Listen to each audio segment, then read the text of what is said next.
Assalamualaikum warahmatullahi wabarakatuh. Perkenalkan, nama saya Fadil dari Program Studi Pendidikan Guru Sekolah Dasar Fakultas Ilmu Keguruan dan Pendidikan Universitas Terbuka pada tugas 3 mata kuliah keterampilan berbahasa di sekolah dasar. Saya akan mempresentasikan mengenai materi yang pertama, pembelajaran keterampilan berbahasa dengan fokus berbicara, pembelajaran keterampilan berbahasa dengan fokus membaca, yang terakhir, pembelajaran keterampilan berbahasa dengan fokus menulis. Pada materi yang kita bahas kali ini, pembelajaran keterampilan berbahasa dengan fokus berbicara di kelas rendah ataupun di kelas tinggi. Untuk yang pertama, di kelas rendah, karakteristik pembelajaran di kelas rendah, pengertiannya yaitu karakteristik pembelajaran kelas rendah menggunakan pembelajaran yang tematik. Tematik merupakan suatu strategi pembelajaran yang melibatkan beberapa mata pelajaran untuk memberikan pengalaman yang bermakna kepada peserta didik. Kedua, strategi pembelajaran tematik.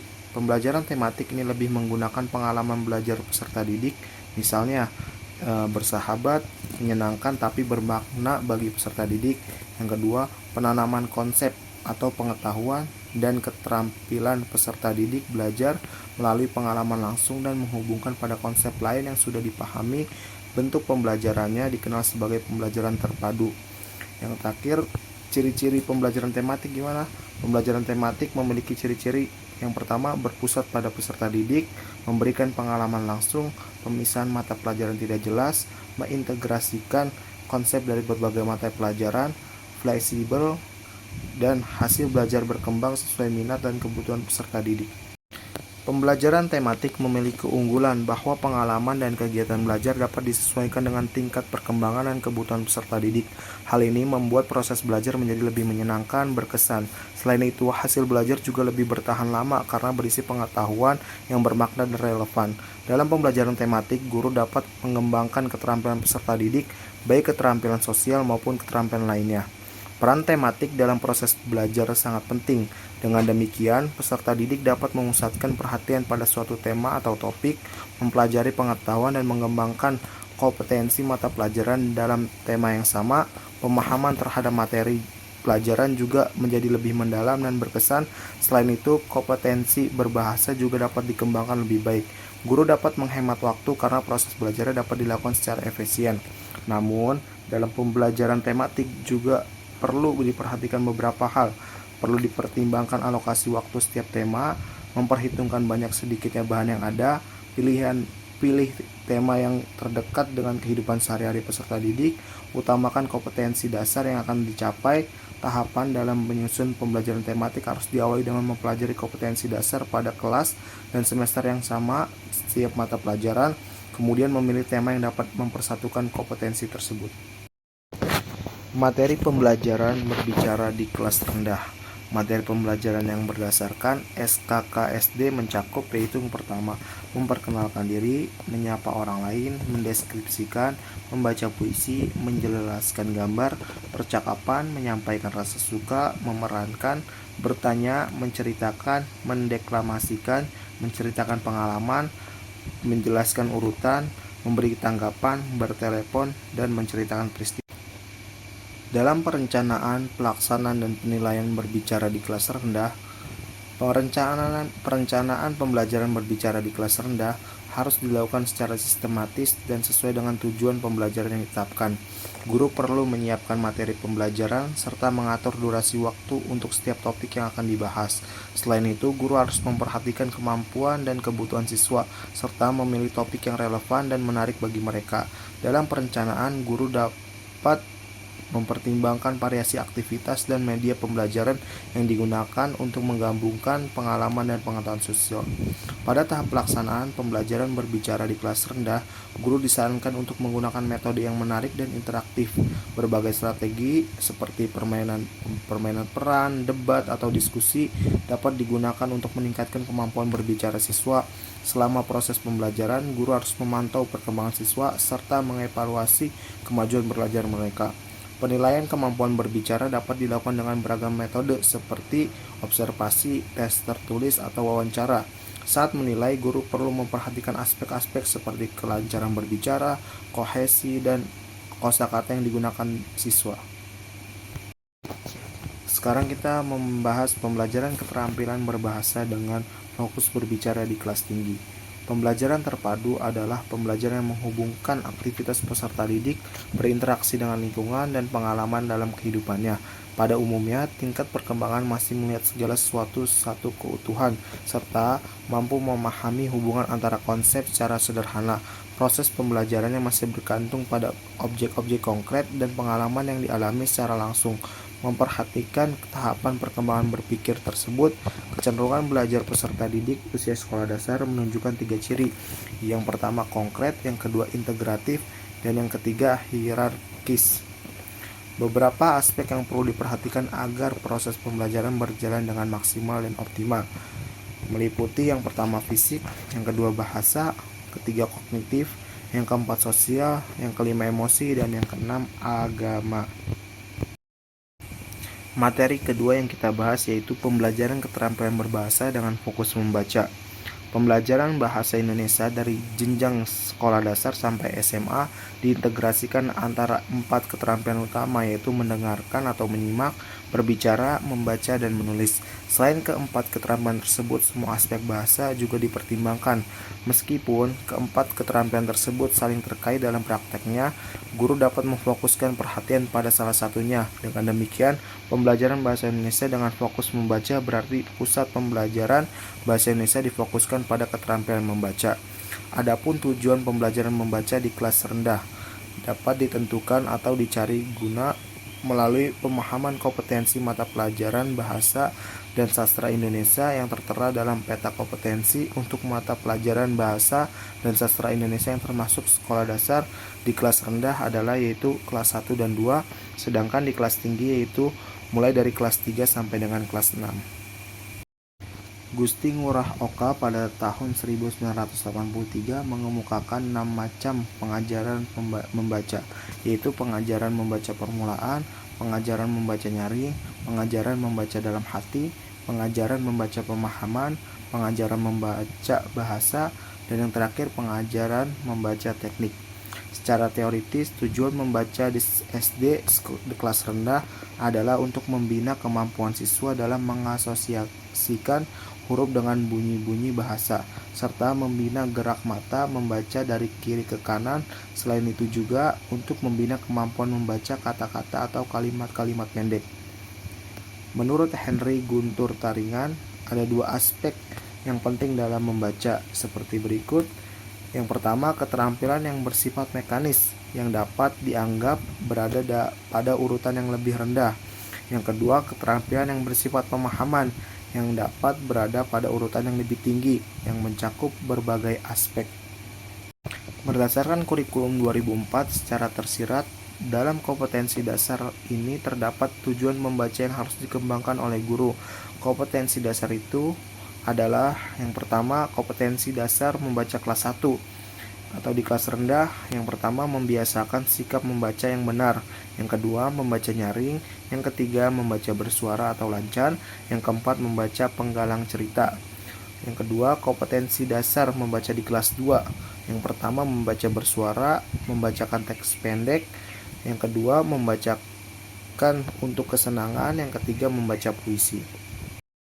Tujuan pembelajaran membaca di kelas tinggi. Yang pertama, memahami pengertian sederhana seperti leksikal, gramatikal, retorikal. Yang kedua, memahami signifikasi atau makna antara lain maksud atau tujuan pengarang, relevansi atau keadaan kebudayaan, reaksi pembaca. Yang ketiga, evaluasi atau penilaian yang berbentuk isi atau bentuk. Yang keempat, kecepatan membaca yang fleksibel yang mudah disesuaikan dalam keadaan tertentu. Pada materi ketiga kali ini kita akan membahas pembelajaran bahasa Indonesia dengan fokus menulis. Menurut pengertiannya, kemampuan menulis bukanlah kemampuan yang diperoleh secara otomatis, melainkan diperoleh melalui tindak pembelajaran. Tujuan pengajaran menulis terpadu adalah agar siswa dapat berkomunikasi dalam bahasa tulis sesuai konteks pemakaian bahasa yang wajar untuk mencapai tujuan itu. Pengajaran menulis biasa memadukan beberapa aspek pembelajaran bahasa, baik bersifat kebahasaan maupun keterampilan bahan ajarnya. Dalam proses pembelajaran, guru harus mampu menciptakan situasi belajar yang memungkinkan siswa aktif untuk berkomunikasi. Siswa SD di kelas rendah difokuskan pada penguasaan menulis huruf-huruf dan merangkai huruf-huruf itu menjadi kata, serta merangkai kata-kata itu menjadi kalimat yang sederhana. Maka di SD kelas tinggi difokuskan pada latihan berkomunikasi dengan menggunakan bahasa tulis secara jelas. Jadi yang dimaksud dengan pembelajaran bahasa Indonesia dengan fokus menulis adalah pembelajaran bahasa Indonesia yang dipusatkan atau bertumpu pada kegiatan latihan menulis. Tujuan pembelajaran menulis di sekolah dasar kelas rendah. Yang pertama, kelas 1 sekolah dasar. Yang pertama, menjiplak atau menembalkan seperti gambar, lingkaran, atau bentuk lurus. Yang kedua, menyalin. Yang ketiga, menulis huruf, kata, dan kalimat sederhana dengan huruf lepas. Yang keempat, menulis beberapa kalimat sederhana terdiri dari 3-5 kata dengan huruf sambung.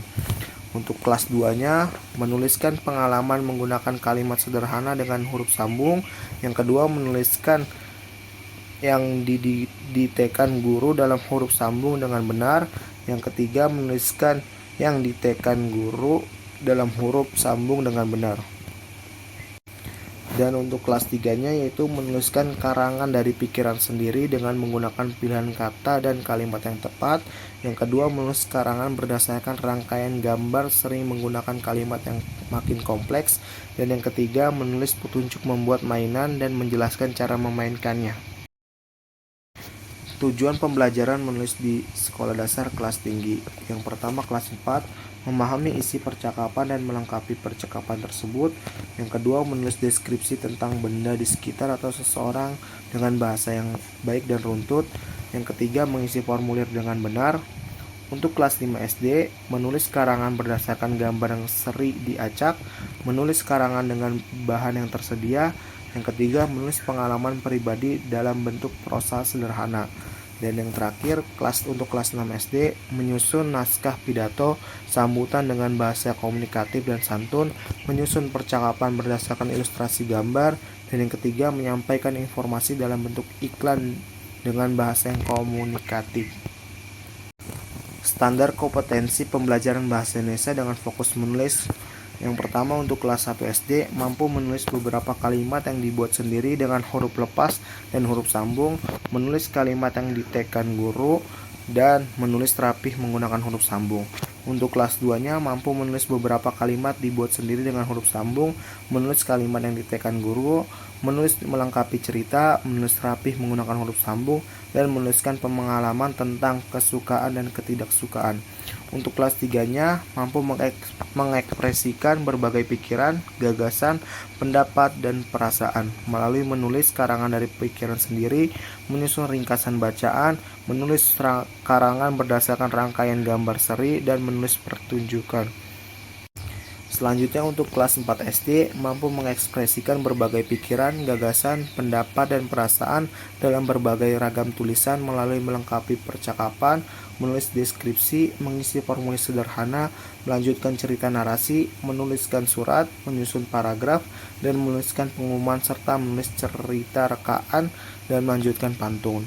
Untuk kelas 5 SD, mampu mengekspresikan berbagai pikiran, gagasan, pendapat, dan perasaan dalam berbagai ragam tulisan melalui menyusun karangan, menulis surat pribadi, meringkas buku bacaan, membuat poster, dan menulis catatan dalam buku harian, serta menulis prosa sederhana dan puisi.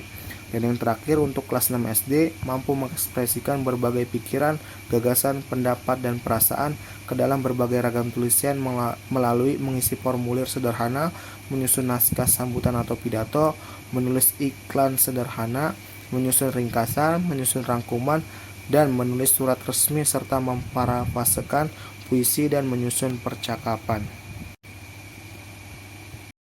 Berikut beberapa teknik yang merupakan alternatif model pembelajaran menulis pada tahap penulisan sebagai berikut. Di antara yang pertama, menjiplak, yang dapat dibagi menjadi 3, yaitu menjiplak huruf, menjiplak kalimat, menjiplak wacana sederhana. Yang kedua, menyalin, biasanya dimulai dari tingkatan kata, kalimat, sampai wacana. Menyalin biasa dari kata, kalimat, dan wacana yang menggunakan huruf lepas ke huruf lepas. Dan yang kedua, yang B, kata, kalimat, wacana yang menggunakan huruf lepas dari huruf Latin atau sebaliknya. Yang ketiga, menatap, biasanya dilakukan cara mengamati objek agar siswa dapat membahasakan objek yang diamati. Objek itu berupa gambar, yaitu gambar kata, gambar kalimat, serta atau objek asli. Yang keempat, menyusun. Kegiatan menyusun yang paling sederhana adalah menyusun huruf menjadi kata, dilanjutkan dengan menyusun kata menjadi kalimat, dan kalimat menjadi wacana. Yang kelima, melengkapi. Kegiatan melengkapi dapat berupa melengkapi kalimat sebagai katanya yang dihilangkan, dan bisa juga melengkapi bagian kalimat yang dihilangkan dalam wacana. Yang keenam, menulis halus. Kegiatan ini membiasakan menulis secara baik.